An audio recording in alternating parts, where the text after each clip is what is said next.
Imani Rhodes blinked against the snow, barely registering the tall man stepping out of a sleek black Bentley.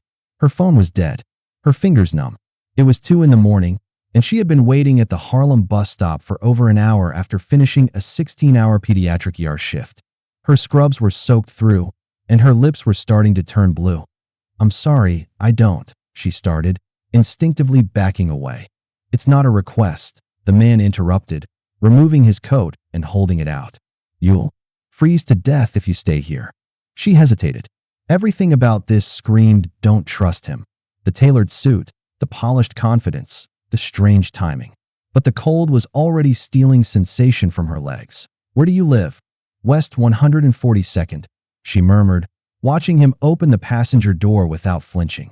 Inside the car, silence hummed beneath the smooth jazz on the speakers. Heated leather seats, brushed steel accents, the kind of comfort that didn't belong to people like her. "Do you work at Lincoln or Metropolitan?" he asked, eyes on the road. "Bronx General, pediatric trauma and burns." Griffin Maddox nodded. "Once," but his tone sharpened. "How long have you been practicing?" 10 years, Imani answered slowly. The third question in under a minute. His interest felt rehearsed. His eyes stayed on the road, but his questions dug too deep. And Imani felt the first chill that didn't come from the snow. The car was too quiet, too smooth. Griffin Maddox did not speak for the first few blocks. He simply adjusted the climate control with a surgeon's precision, as if silence itself obeyed him. Then he started again. "Burn unit must be emotionally draining," he said, not looking at her. "Do you rotate night shifts or stay consistent?" "Depends on coverage," Imani replied carefully. "Lately, mostly nights." "How many staff per shift?" 4, 5. She blinked. 4, sometimes 6 with a float. The corner of his mouth moved like he was pleased with her answer. He knew too much. She watched his hands on the wheel, manicured, steady. A platinum watch gleamed beneath his cuff. She recognized the brand. 1 year of her salary might cover the clasp. When they reached her block, he did not ask which building. He stopped directly in front of hers. Imani looked at him, alarm bells going off in her mind. "How did you?" "You said 142nd, he said smoothly. "Only 2 buildings on this block have rent-stabilized units." "I took a guess." Before she could answer, he handed her a thick business card. Black matte, embossed gold lettering. "Griffin Maddox, Chief Executive Officer, Maddox Health Systems. If you need anything at all, call me." She climbed the stairs slowly, the card warm from his hand still clutched in her glove. Her phone was dead, but her mind was spinning. Once inside her apartment, she plugged in her phone, opened her laptop, and typed his name. The search results hit like a slap. Griffin Maddox announces layoffs of 600 public hospital workers. Pediatric burn unit closed amid restructuring by Maddox Health Systems. Leaked audio. Maddox CEO refers to black staff as cultural inefficiencies. Imani stared at the screen in disbelief. This was not a generous stranger. This was the man who had just acquired her hospital's entire network. The same man who now knew where she lived. 3 days passed. Imani kept her head down at work. She said nothing to her colleagues, but she noticed the new signs going up in the halls. "Maddox Health welcomes you." New branding, new uniforms coming. Then, mid-shift, her supervisor pulled her aside. "Imani, I need to see you." In the administrative office, 3 documents lay on the table. Her name printed in bold. "What is this?" she asked. "We have received 3 anonymous reports alleging procedural negligence," her supervisor said, not meeting her eyes. "Negligence?" Imani's voice cracked. "My charts are clean. My patient outcomes are among the highest on the team." Her supervisor's hands trembled slightly. "I know, but until these are reviewed, you are being suspended from surgical duties. Effective immediately." Imani walked out of the room without a word. This was no coincidence. On the bus ride home, she sat at the window, barely noticing the lights outside. Her ears were ringing. Her hands refused to stop shaking. Then she saw it. A black sedan. 2 cars. Behind the bus. No headlights. She waited until the next stop, then abruptly got off and crossed the street. The sedan kept going. But when she turned to look behind, she saw it parked 2 blocks down. She pulled out her phone. 1 new message. Unknown number. "I heard about your problems at work. If you need to talk, I am available."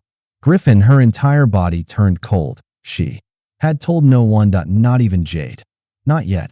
She stared at the screen for a full minute before powering off the phone and dropping it into her coat pocket. He was watching her. This was not chance. This was not kindness. Griffin Maddox had picked her out of the storm that night. Not out of pity. It was a move, and she had just become his next target. That night, Imani sat at her kitchen table, staring at the folded disciplinary notice point 10 years.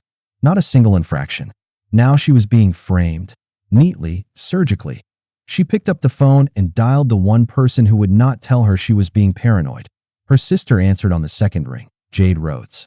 "It's me," Imani said quietly. Jade immediately caught the tone. "Tell me everything." Imani spoke for 12 straight minutes. From the snowstorm to the Bentley, from the anonymous reports to the black car following her. From the mysterious text that arrived before anyone else could have known. There was a long silence on the other end of the line. "Imani," Jade finally said, her voice sharper now. "Griffin Maddox is not just some CEO. He is a specialist in hostile takeovers and eliminating resistance." What does that even mean?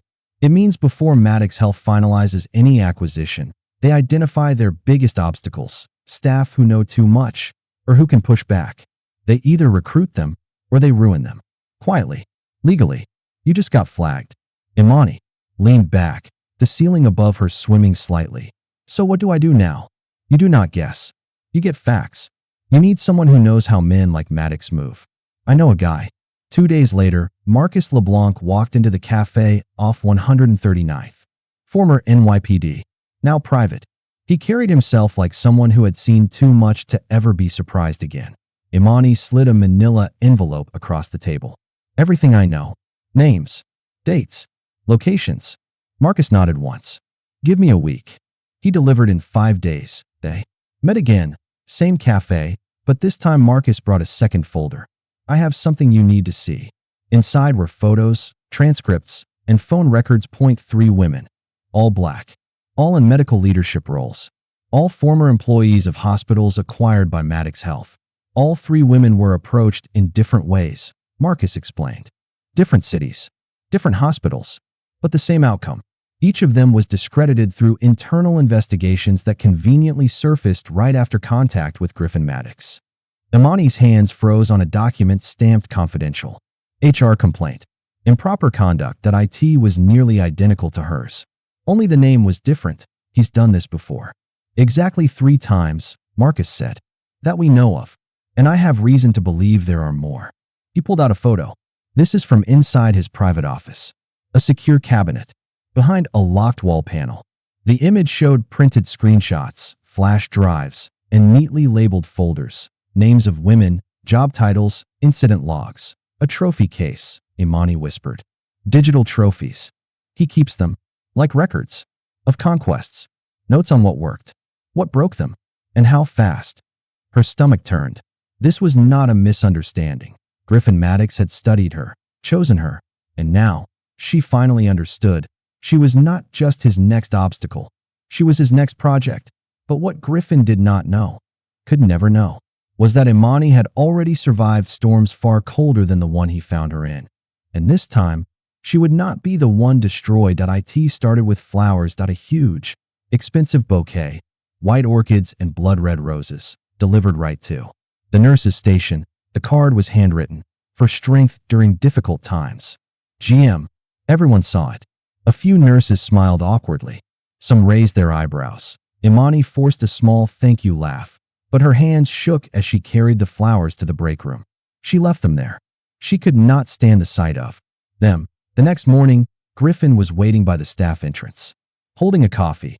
"I thought you might need a little kindness today," he said, his voice loud enough for her coworkers to hear. Imani nodded stiffly and kept walking. "Rough week?" he asked, following beside her. "I know the new leadership team is being demanding." She stopped and looked at him. "Why are you here?" "Just checking on someone I care about," he said with a smile. "It would be such a shame to see your name tied to permanent disciplinary action. You're so talented." The words landed like poison, sweet on the outside, rotten underneath. Colleagues nearby went silent. They had heard it. The message was clear. He was flexing power, claiming ownership, letting everyone know that whatever was happening to her, he had a hand in it. Imani walked away without a word. Her heart pounded so hard she thought it might crack her ribs. She called Jade that night. He's not just threatening me. He's turning people against me. They're whispering, watching me, like I've already done something wrong. Then it's time we stop reacting, Jade said. It's time we move. Imani downloaded a secure recording app every time Griffin called.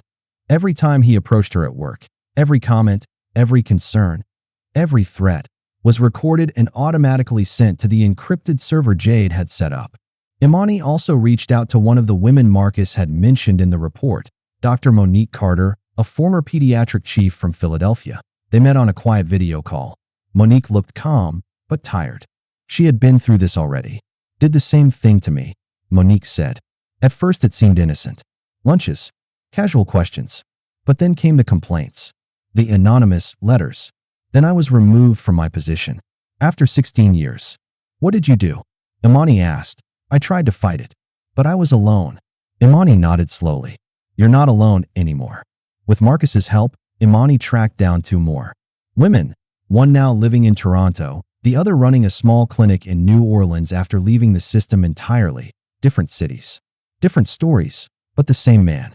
The same pattern. A quiet, methodical destruction of smart, Black women in medicine who had gotten too close to the truth or refused to play his game. One of them still had saved voicemails. Another had a copy of an HR report that had been edited after submission. Piece by piece, the puzzle was coming together, but the weight of it all was suffocating. AT work. People avoided her eyes. Her shift schedule was cut in half. She was being iced out. And yet, she smiled, because now she had something Griffin did not expect. Proof, not just of what he had done to her, but of what he had done to others, and what he was still doing. He thought she was breaking, but Imani was recording, watching, building, and he never even saw it. They met in Jade's apartment at midnight. No lights, just laptops glowing against the silence. Imani sat at the table while Marcus laid out a growing pile of evidence. 3 affidavits, 2 old HR memos, a string of emails one of the women had managed to forward to herself before being locked out of the system. Jade added a flash drive. This contains the voice recordings you captured. I've already made duplicates and uploaded them to secure federal servers. Imani looked around the room. This was no longer a conversation. It was a war room. They were building a case. Not just against Griffin Maddox as a man, but against Maddox's health as a weapon of destruction. This is enough for civil action, Jade said. But I want criminal. Marcus reached into his bag and pulled out a sealed envelope. Then you're going to want to see this. Inside was a printed spreadsheet. Names, dates, timestamps. Where did you get this?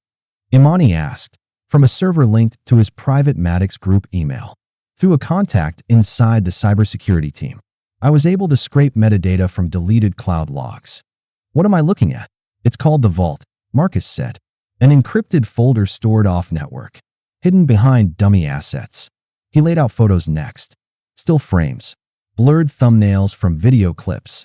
Each one showed a different woman, alone in an office, sitting in a hospital stairwell, one sobbing into her hands. There were notes written beneath each. Phase 1, disorientation successful.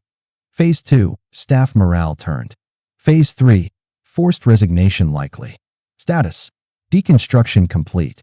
Imani stared at the words. Deconstruction projects, she whispered. Griffin was not just harassing women, he was studying them, breaking them down like case studies. Like lab experiments. It was clinical, calculated, and racist. Jade stood, jaw locked. I am submitting this to the Office of Civil Rights and copying the DOJ. Marcus nodded. I also found internal memos suggesting that at least one board member knew what Griffin was doing. If we time this right, the entire company is exposed. Imani took a deep breath. She had walked through a storm, been pulled into a car by a man she did not trust, been suspended from surgery, followed, watched, silenced. But now, she had leverage, and more importantly, she had proof. Each time Griffin had tried to exert power, he had created a record. A digital fingerprint, a time-stamped trail of ego that he had not covered his tracks, because he never believed anyone would challenge him. That night, Imani made 3 phone calls. The first was to Dr. Monique Carter. Are you still willing to testify? Tell me when and where, Monique replied. The second was to Jade's federal contact, a woman at the Department of Justice who had already started reviewing the materials, and the third was to her hospital administrator. I would like a formal review of the complaints against me, she said, and I want it documented that I have legal representation. The administrator paused. Imani, what's going on? Just making sure everything is properly aligned, she said. You'll understand soon. The next day, Griffin Maddox appeared again, this time in the staff lounge that he brought pastries and shook hands. The air in the room shifted. Some staff still smiled. Others stared. Imani watched him pour himself coffee like he belonged there, like nothing had changed. Rough couple of weeks, he said, handing her a cappuccino with a confident grin. Imani took it in silence. You know, Griffin continued, voice low, the board is watching closely. Performance matters more than loyalty these days. Her eyes did not waver. Good, she said, because soon, performance is all anyone will care about. That night, Marcus sent her a final document that a screenshot of a message from Griffin's phone to a board member. She's cracking, just like the others. Give it another week. She'll walk on her own. Imani read the message, then smiled. A smile without warmth. He thought she was crumbling. He had no idea. She was loading the final piece of the trap, and it was about to spring. The Maddox Health corporate headquarters towered above the New York skyline. Glass, steel, silence. Floor 47, board conference room. 9:00 a.m. Griffin Maddox entered the room with his usual control. Navy suit tailored to perfection, polished cufflinks, every move calculated. He greeted the board members one by one. A firm nod, a neutral smile. Gentlemen, he began, standing near the massive touchscreen display. Today's integration report is strong. We have increased operating efficiency by Griffin, Elias Maddox interrupted, the voice of the company's founder and chairman cutting through the room like a scalpel. There are serious allegations that we must address before continuing. Griffin's smile froze. Around the table, he noticed something unfamiliar. Avoided glances, folded arms, strained silence. Allegations? He repeated, trying to keep his tone level. Regarding what? Gloria Huang, director of legal affairs, slid a thick folder across the polished wood table. You should take a look. Griffin opened it. The first page was a photo, security footage of him entering a hidden archive room in his private office. The second, a printout of a WhatsApp message. The nurse is falling in line perfectly. Deconstruction at 60%. A few more days, and she will cave. The third, a transcript. His own voice, from a recorded conversation in the pharmacy. It would be unfortunate if she lost her position over a misunderstanding. But some people are just not cut out for certain levels of responsibility.